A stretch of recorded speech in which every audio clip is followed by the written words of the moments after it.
The lecture hall pulsed with ambient light as the interstellar linguistics drone finished translating the final disclaimer. Tnerek adjusted his ocular slits, trying not to betray excitement as the itinerary for the Earth expedition uploaded to his neural assistant. Around him, dozens of students from various species murmured in their own frequencies, some ultrasonic, some infrasonic, a few using chemical bursts. The mood was mixed. Curiosity, certainly. But also fear. Designated Deathworld Class 5. Tnerek muttered under his breath, eyes narrowing on the digital dossier. Gravity, 1G. Oxygen-rich atmosphere. Biological density, extreme. Psychological profile of dominant species, volatile but cooperative. Predatory apex species, Homo sapiens. His second heart beat faster. It didn't make sense.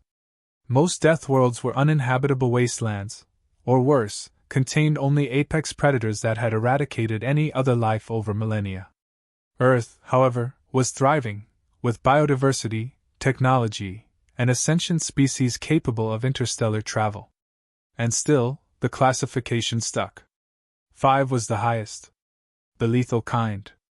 Professor Ishkai glided in, a tall insectoid whose carapace bore faded etchings, military markings, Tnerek realized. The room fell silent. Ishkai spoke slowly, allowing the translator to catch up. You are here to learn why Earth is feared. Why its inhabitants are both welcomed and watched. You are here to see, firsthand, what the Galactic Council does not include in the diplomatic communiques. Understand this, Earth did not receive its classification arbitrarily. No algorithm designated it so. The Council observed. And they agreed, unanimously. A student from the Skrull Quadrant raised a limb. Respected one, the statistical threat index of humans is inconsistent. Their technologies, while adaptive, are not the most advanced. Their lifespans are short. Their biology is inefficient. Why, then, are they considered dangerous? Ishkai paused. Because they thrive where others perish. Not in spite of hardship, but because of it. Tnerek leaned forward, intrigued. He had read the reports, of course. Frozen tundras inhabited by tribes before they discovered combustion. Acidic oceans navigated by fragile wooden constructs. Diseases so lethal they wiped out millions, only for humanity to grow stronger. Still, it felt like folklore. The professor gestured to a holoscreen that flickered to life. Your assumptions are based on logic. Human reality is not. They are evolved for chaos. Instability is their natural state. Competition is their default. Adversity is not a barrier, it is a crucible. Data flashed by. Images of cyclones leveling cities, only for them to be rebuilt within cycles. Images of wounded humans refusing anesthesia. Images of primates launching metal capsules into orbit using combustion engines and sheer willpower. They were supposed to be primitive. They weren't. They were something else entirely. Let me pose a question, Ishkai said, his voice now sharper. Why do humans run toward explosions? Why do they dive into floods to save strangers? Why do they climb lethal vertical formations of rock with no survival imperative? They seek out danger, as if driven by something alien even to themselves. A silence followed. The academic veneer had cracked, even the skeptics now fidgeted. The Galactic Council once observed a human exploration vessel responding to a distress call from a pirate-trapped moon. Instead of withdrawing, they launched a rescue with no guarantee of survival. They succeeded. Every human survived. Every alien was rescued. Every pirate was captured. We studied the footage. No consensus was reached. The only explanation given by the human commander was, because it was the right thing to do. Tnerek tried to find the flaw in the logic. Altruism without reward was evolutionarily unsound. Yet the behavior had repeated over centuries. Cross-culturally. Across nationalities. Across time. They are not the strongest. Nor the fastest. They tire. They bleed. They die easily. And yet, Ishkai continued, they do not stop. Even in despair they adapt. Even when their planet itself turns against them, they continue. That is why Earth is a death world, not just for its storms and predators and tectonic volatility, but because it birthed a species that simply refuses to surrender. Tnerek looked around. The casual arrogance most species carried into comparative anthropology courses was gone. Even the four-limbed Gorin, who considered themselves superior in all things, were silent. Humans, the professor finished, are not dangerous because they hate. Many species hate. They are dangerous because they hope. They believe in things that do not exist, justice, unity, peace, and then drag those things into existence by force of will. That is what the simulations never capture. That is what you will witness. Tnerek sat back, thoughts churning. Earth wasn't just another planetary case study. It was a question with no logical answer. And the more he tried to reduce its inhabitants to data points, the more the numbers refused to align. He wasn't afraid. Not yet. But curiosity had soured into something else, unease. Not because of what humans might do to him, but because of what they might reveal about the limits of his own species. Because if everything the professor said was true, then Earth wasn't the anomaly. Humans were. The first recorded minute on Earth triggered 7 environmental alerts in the observation team's biosuits. Humidity levels exceeded safe thresholds. Microbial density in the air surpassed any prior benchmarks from known inhabited planets. Airborne particulates, invisible to most alien optics, clung to every surface. Tnerek's filtration array ran hot within seconds. Tnerek logged the findings silently, his initial skepticism collapsing under raw data. Atmospheric oxygen was at 21%, dangerously flammable.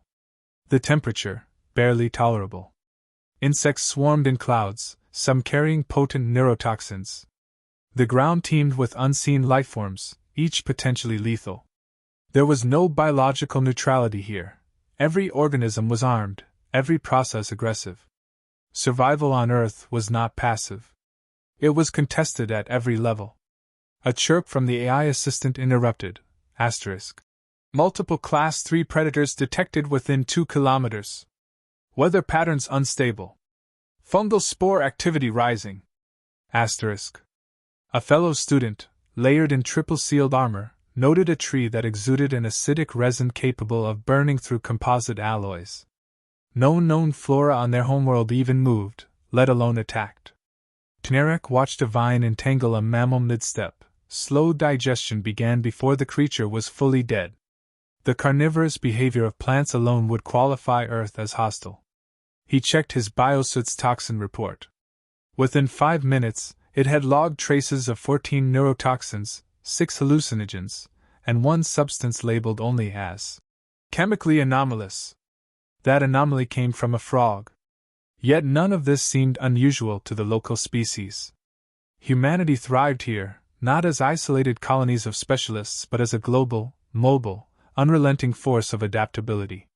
They built cities in deserts, carved homes into mountains, and crossed oceans saturated with apex predators. They hadn't merely survived. They had dominated. The AI continued, Earth's biosphere contains over 8.7 million cataloged species. Estimated total, 30 million. Over 90% are either hazardous to foreign biology, or capable of becoming so through mutation. A pause. Mutation rate, abnormal. Evolutionary pace, aggressive. Ecosystem balance, adversarial. Tnerek understood now why Earth's classification was not just about immediate lethality. It was about unpredictability. This world evolved faster than models could process. Adaptation wasn't measured in centuries, it happened in seasons, sometimes weeks. Bacteria resistant to every antibiotic humanity created had already emerged. New viruses appeared yearly. No control. Only response. A cloud moved across the sky, and ultraviolet levels spiked instantly. No atmospheric regulator, no orbital shield, just raw, unfiltered radiation. And still, humans walked these lands bare-skinned, their cells constantly repairing and replacing damage other species would consider catastrophic. In the distance, an animal roared, a guttural, reverberating bellow. The AI translated, feline predator. Mass 200 kilograms. Capable of stealth approach and rapid acceleration. Recent diet, large ungulate. Another alert, detected saltwater crocodile, 5 meters. Attack vector, ambush. Known to target adult humans. Yet Earth's apex predator wasn't any of these monsters. It was the species that had outlasted them all, hunted them to balance, and sometimes coexisted with them. Humanity hadn't simply survived Earth's dangers, they had learned from them, tamed them, even weaponized them. A section of forest erupted in flames. Not unusual. Earth's forests burned regularly, by design. Many plant species relied on fire to germinate. Destruction was baked into the system. From ashes, new life came. The aliens watched in silence as local fauna moved away from the blaze with well-practiced rhythm, unalarmed. Earth didn't avoid catastrophe. It absorbed it. Tnerek scanned the soil. Layers of volcanic ash, flood sediment, meteorite residue, and glacial compression, all within relatively recent epochs. Earth wasn't just volatile. It was historically violent. Any world could be dangerous in a given period. Earth had been dangerous forever. A sharp buzz from a nearby bush revealed a wasp the size of a human thumb. Venom strong enough to disable a small mammal. Alone, it was a threat. In a swarm, it was an extinction event. Humans called it a minor nuisance. One student muttered through his respirator, "This place should be uninhabitable." Tnerek didn't respond. He understood now. Earth's lethality was not theoretical or exaggerated. It was embedded in every square meter of land, sea, and air. There were no safe zones. Only temporary reprieves. The humans hadn't tamed this world through superiority. They had endured through persistence. They had watched as continents shifted, species vanished, climates changed. They had fallen, but always adapted. Always returned. And somehow, even as the planet conspired to test them at every turn, they had chosen to build civilizations, raise children, and send emissaries into the stars. Tnerek's final log entry of the day read, Earth is not hostile by accident. It is designed by evolution to challenge every form of life it supports.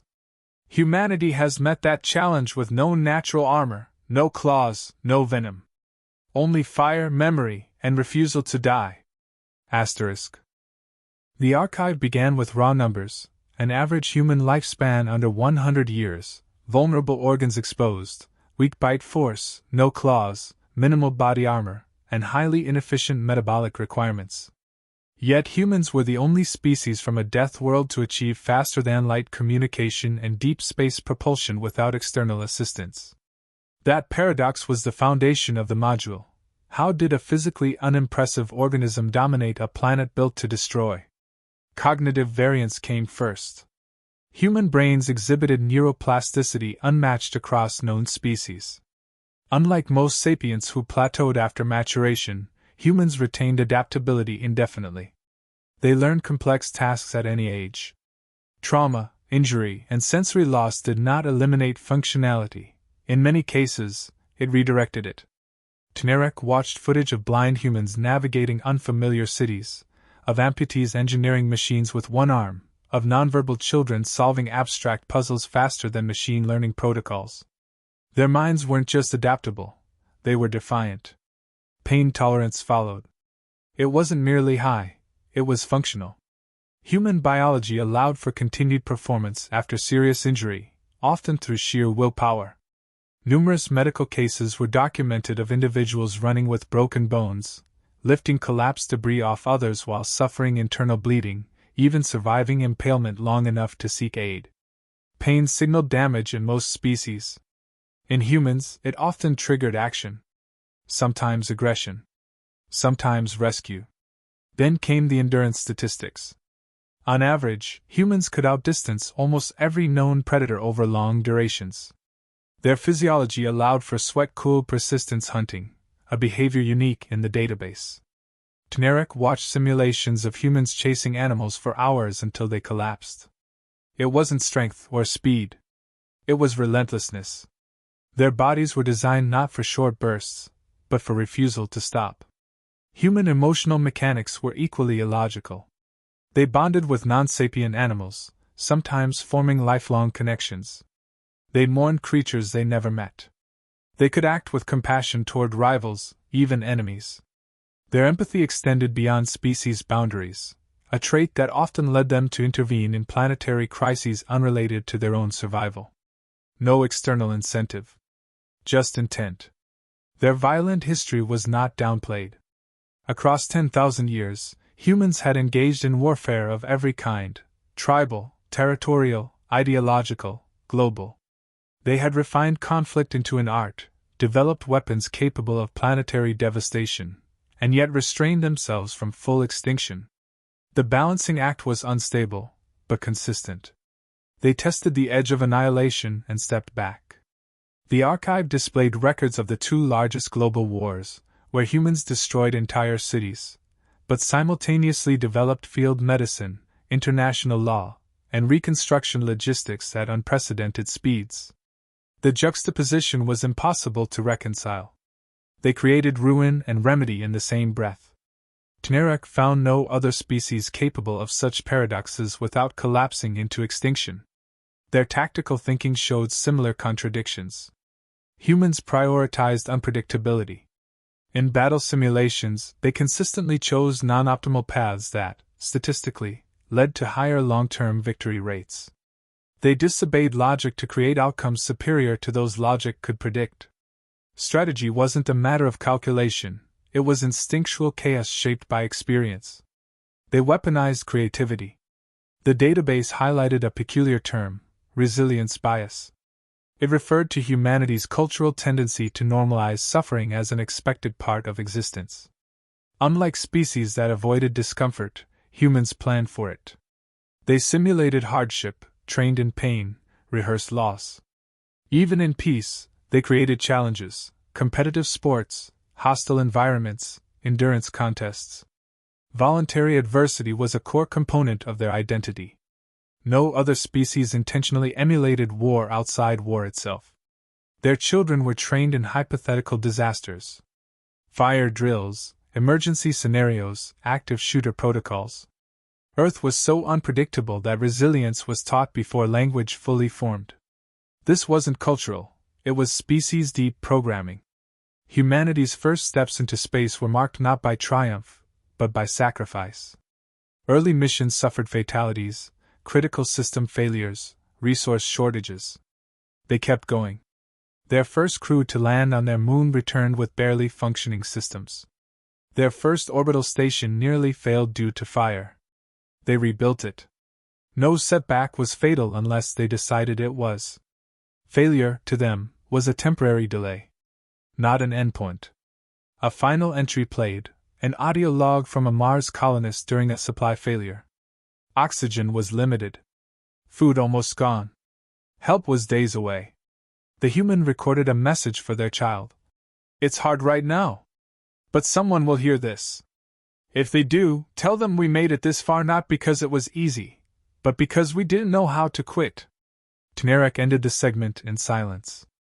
He now understood why Earth's deadliest predator was not the crocodile, nor the virus, nor the climate.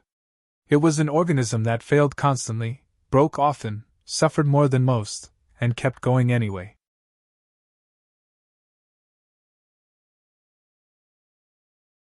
The diplomatic transcript from first contact with humanity was short, almost abrupt. The representatives arrived without fanfare, their vessel cobbled together from salvaged modules and recycled tech, yet functional. They didn't apologize for the crudeness.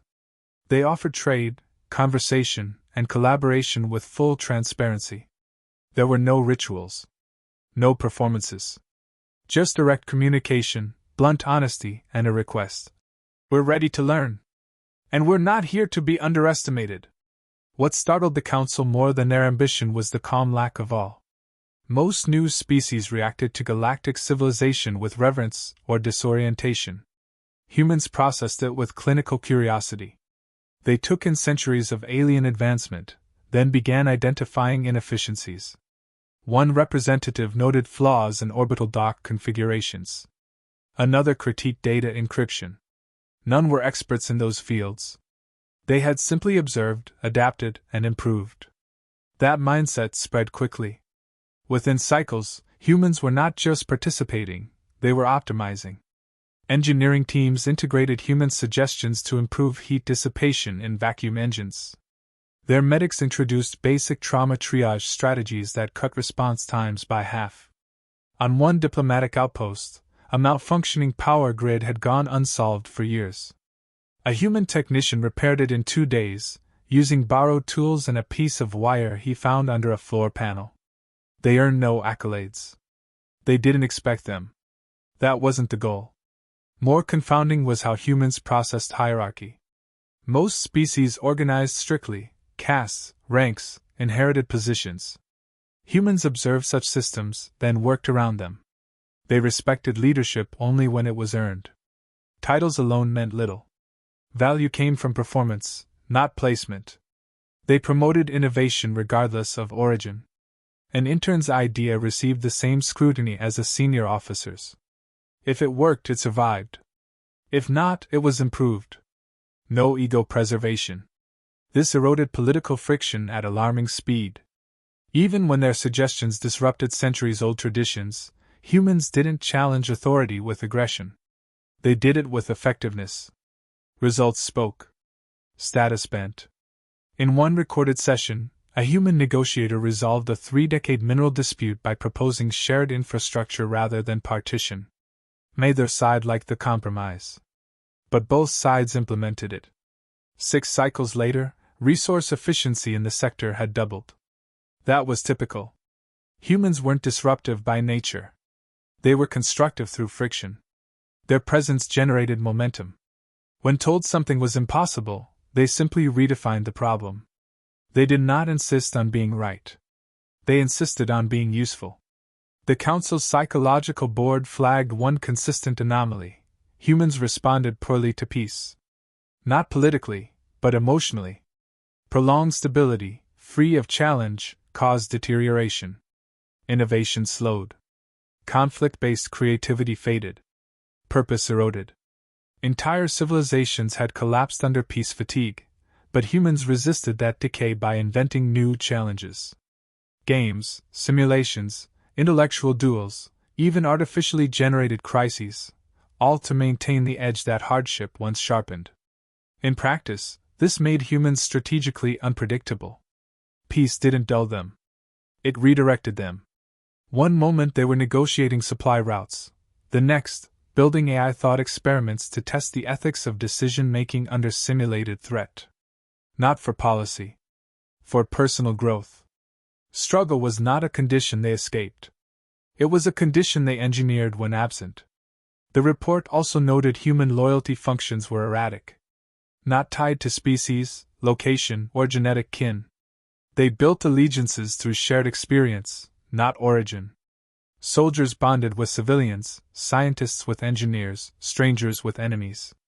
Their definition of tribe was abstract, formed by proximity, purpose, and mutual risk.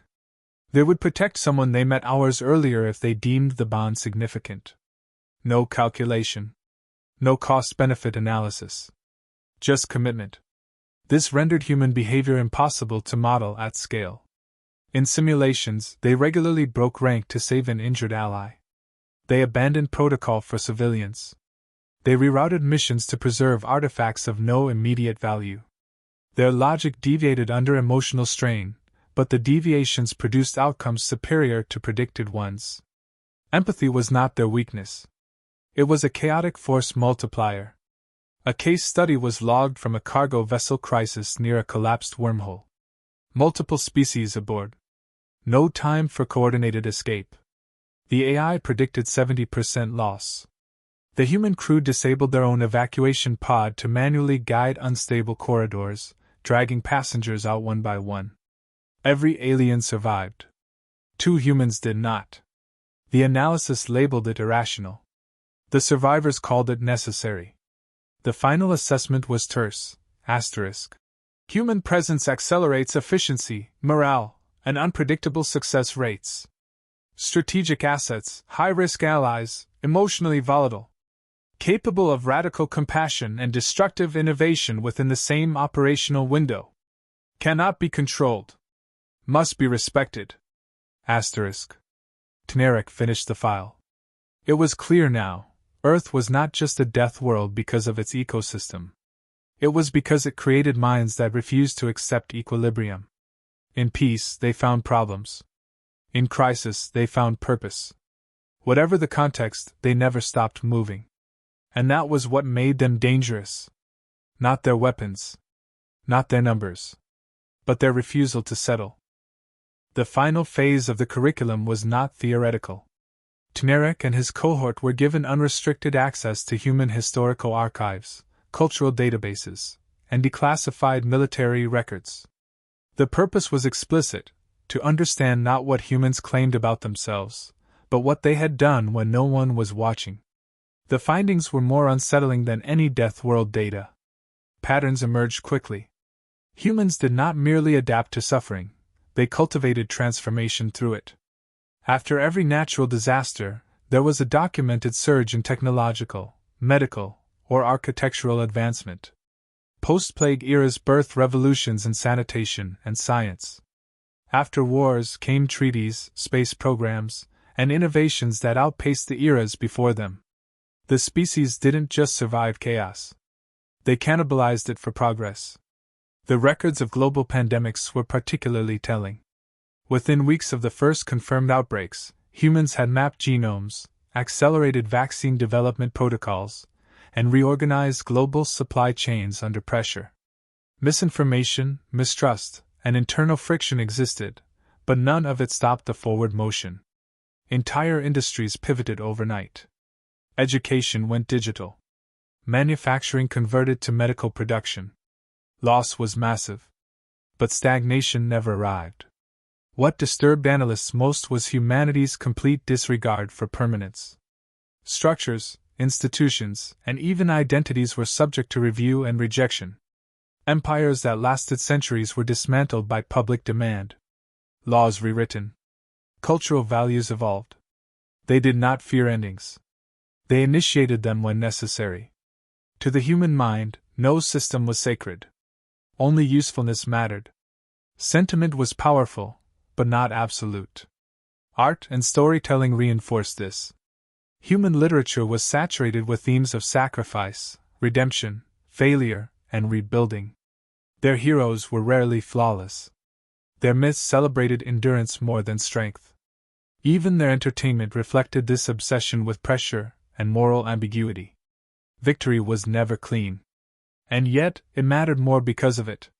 They didn't crave perfection, they trusted growth.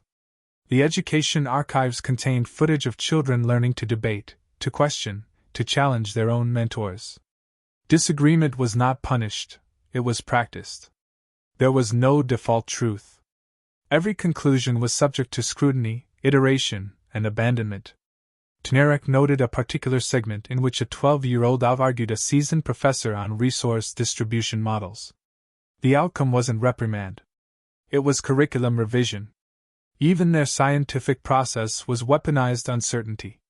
The entire method was built on disproving assumptions.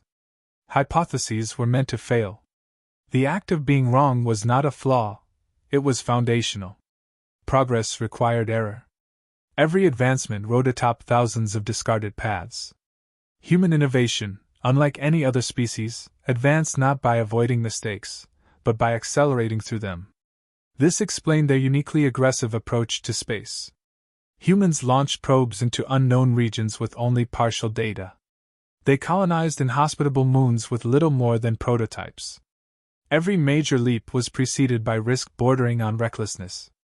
But the results, working faster than light prototypes, habitable domes on vacuum-barren worlds, zero-gravity agriculture, all validated the risk. And when they failed, they revised, relaunched, and continued.